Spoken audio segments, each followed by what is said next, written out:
What's up everyone, and welcome back to the Engineered Lifestyle. My name is Alejandro Mendoza, and today I'm going to be doing a 5,000 mile review on my KTM 890 Duke R. So starting off with the good, I just want to kick it off and say the community. Everyone has been so welcoming. I've got 80 subscribers now somehow, and just want to thank everyone here on the left for leaving their comments. You're greatly appreciated, and everyone on the right here from 790 Duke forum. You guys are awesome. Some of you have sold me stuff, and I cannot wait to feature the modifications on my channel. Alright, kicking it off with the reliability here. This thing has always started for me in whatever condition. It's been pretty cold. I've ridden it well into the winter actually, and it's never once failed me. And throughout the whole entire thing, it's been comfortable. Guys, the rider's triangle here, you can see my leg. It's just comfortable is what it is. The handlebars are in the perfect place for me. I'm 5'9", I'm not all that tall, but it just works. And the bike dynamics, guys, have been amazing. I love the strength of the brakes, the torque. It's in every gear, no matter what RPM you're at. It's been awesome. I've made use of the slip and anti-wheelie systems as well.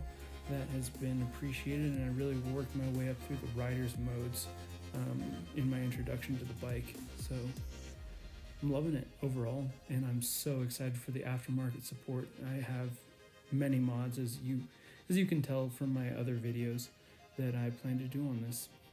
Alright, so starting off with the bad is the pitiful horn. Guys, it's gotten me in two scenarios in which the driver was merging over and couldn't hear me at all. And the only thing that saved me was redlining the exhaust, and that was ridiculous. And overall, the exhaust note is also very lacking in my opinion. Apart from that, there's really long throttle travel. KTM has their own solution that they just came out with that I'll be testing, as well as the lack of cruise control. And these two things coupled are slightly ridiculous, so we have to pay for them, but I understand that they have to make their money as well. So in addition to those two things, I still have a persistent coolant leak as well as a chain squeak. You know, I've cleaned, lubed. It has subsided slightly, but it's not gone away, as well as the coolant leak. I've tightened. Let me know if you guys have the aftermarket coolant hoses. Definitely looking at those. There is one more thing. If you notice here, if you're looking at the shift, first, second, I'm using QUICKSHIFT here. I get to 7,000 and it hesitates, you see that? And then drops in RPM, then shoots back up.